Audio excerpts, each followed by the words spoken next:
Olá a todos e damos início a mais uma aula de função orgânica. O foco de hoje vai ser a nossa função éter. Como é identificado o éter em uma molécula? O éter nada mais é que aquela função orgânica que você tem um átomo de carbono ao longo da sua cadeia carbônica. Então, caso você tenha uma sequência de carbonos da sua cadeia carbônica sendo interrompido por um oxigênio, essa função é o seu éter, tudo bem? Imagina comigo, você tem aqui uma certa sequência de carbonos, 1, 2, 3, 4, 5, 6, vamos supor, 6 carbonos aqui, tudo bem? Então, esse oxigênio ele vai quebrar a sequência de carbonos. Então, como ele vai dividir essa sequência de carbonos, bem provavelmente você vai ter um certo número de carbonos à esquerda e um certo número de carbonos à direita. Então, pode ser que o número de carbonos à sua esquerda seja diferente do número de carbonos à sua direita, tudo bem? Essa análise eu estou fazendo com vocês justamente para fazer a nomenclatura do seu éter, uma vez que ao se identificar o menor número de carbonos de um dos lados da sua molécula, dividido aqui pelo oxigênio, tudo bem? Quando você coloca esse oxigênio ao longo da sua cadeia carbônica, você vai dividir essa sequência de carbonos. Você vai ter um tanto do lado esquerdo e um tanto do lado direito. Quando você identificar o menor número de carbonos da sua cadeia carbônica dividido por esse oxigênio, você vai dar o prefixo para o número de carbonos, met, et, prop, put, mais oxi. E aquela parte que você tiver o maior número de carbonos, você vai dar a nomenclatura como se fosse um hidrocarboneto. Tudo bem? Colocando isso em prática, nós temos aqui uma molécula que possui 1, 2, 3 átomos de carbono. Essa é a nossa cadeia principal, interrompida por um átomo de oxigênio aqui. Então, nós temos do lado esquerdo um carbono só, e do meu lado direito nós temos 2 átomos de carbono. Como previamente havia dito, você vai ter que dar a nomenclatura a partir do menor número de carbonos que você tem, que foi dividido por esse oxigênio. Prefixo para um carbono, met. Depois que você coloca o prefixo de carbono, você tem que colocar o oxi, que é característica da nomenclatura de um éter, não é isso? Met mais oxi, e depois a parte que você tiver o maior número de carbono, você dá o nome como se fosse um hidrocarboneto. Prefixo para 2 carbonos, et, não é isso? Lembrando, 1 met, 2 et, 3 prop e assim por diante. A nomenclatura para essa parte como se fosse um hidrocarboneto, etano, lembrando, terminação de hidrocarboneto é pó. Então, essa molécula de éter, nós temos da função orgânica éter, recebe o nome de metoxietano. Sim, tem que colocar esse hífenzinho aqui, tudo bem? Próxima função orgânica é o nosso aldeído. Ela é identificada por uma carbonila na extremidade da sua cadeia principal. Então, caso você tenha um C-O na extremidade da sua cadeia principal, sim, você tem uma carbonila. De novo, você tem que ter um C-O, uma carbonila, no finalzinho, em uma das extremidades da sua cadeia carbônica, e você tem que ter a ligação do oxigênio também. Lembrando que, por vezes, você pode ter só representação de C-O e esse hidrogênio ser omisso, uma vez que na função... Esqueci o nome, calma. Na química orgânica, desculpa. Na química orgânica, por vezes, você tem a representação aqui só dos carbonos, tá bom? E dos heteroátomos. Por vezes, você não tem aqui a representação dos hidrogênios, uma vez que ele pode ser omitido, para ficar um desenho mais limpo, tudo bem? Que ele vai, quando você não tem aqui a representação dos hidrogênios, você sabe que ele está implícito, completando as 4 ligações do seu carbono. Então, no seu aldeído, você tem que ter uma carbonila, no carbono da extremidade da sua cadeia carbônica, e para completar essas 4 ligações, 2 da carbonila, carbono, oxigênio, mais uma fazendo o carbono ligar a sua cadeia principal, dando 3 ligações até agora, 1, 2, 3, e a quarta ligação feita pelo hidrogênio, COOH. Então, caso você tenha um COOH, sim, você tem um aldeído. Continuando, como é que se dá a nomenclatura desse danado aldeído? Caso você tenha um radical, vai proceder da mesma maneira estudado anteriormente.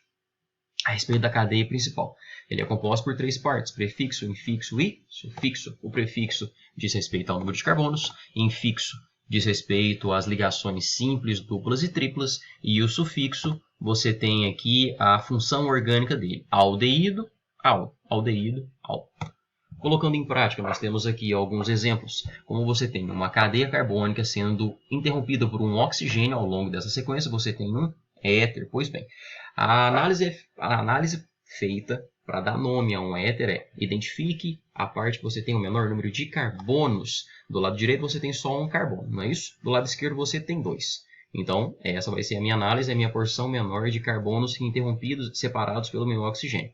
Prefixo para um carbono, met. E como é um éter, você tem que ter um oxi, então fica metoxi. A segunda parte você vai fazer a análise dessa outra extremidade da sua cadeia, como se fosse um hidrocarboneto. Hidrocarboneto com 2 carbonos e só tendo ligação simples, você tem um etano. Pois bem, você tem aqui a sua molécula metoxietano. Caso você tenha uma molécula onde você não tem onde você tem um oxigênio e tanto a parte esquerda quanto a parte direita possuem o mesmo número de carbonos, lembra que até então eu estava falando para você que você tem que analisar a menor parte de carbonos? Pois bem, e caso aconteça que tanto a parte esquerda quanto a direita tiver o mesmo número de carbonos? Não tem problema, você vai fazer a mesma análise, tudo bem? Um carbono só, metoxi, e a outra parte que você vai fazer a análise como se fosse a maior, vai ser um hidrocarboneto contendo um carbono só, metano. Uma vez que essa molécula, então, sendo um éter, é chamado de metoximetano. Fazendo a análise agora a respeito do aldeído. Lembrando, para você fazer a numeração dos carbonos da sua cadeia principal, você tem que seguir uma ordem de prioridade. Primeiro, grupo funcional, insaturação e radical. Primeira parte, você tem a sua molécula, você já identificou que é um aldeído, C-O-H-E é um aldeído, que bom. Você tem um aldeído, então você vai ter que fazer a identificação da sua cadeia principal. Essa é a sequência, a maior sequência ininterrupta de carbonos, não é isso? Próxima parte, numerar esses carbonos. Uma vez que a numeração começa, seguindo essa ordem de prioridade, da parte mais próxima do seu grupo funcional. Então você tem 1, 2, 3 e 4. Carbono 1, carbono 2, carbono 3, carbono 4. Como você não tem radical, você vai dar nome só para a sua cadeia principal. Pois bem, prefixo para 4, but, como é um aldeído, e na cadeia principal você tem prefixo, infixo e sufixo. Prefixo, número de carbonos, infixo. A respeito de ligações simples, duplas ou triplas, como você só tem ligação simples entre os carbonos, muito importante. Essa questão de ligação simples, dupla e tripla é só entre os carbonos. O C-O não entra nessa jogada, tudo bem? Então, como você só tem ligação simples entre carbonos, infixo an, sufixo que diz respeito ao grupo funcional, como é um aldeído, terminação al. Pois bem, você tem o seu butanal. Caso você tenha uma molécula que sim, você tem um radical, como é que fica? Simples.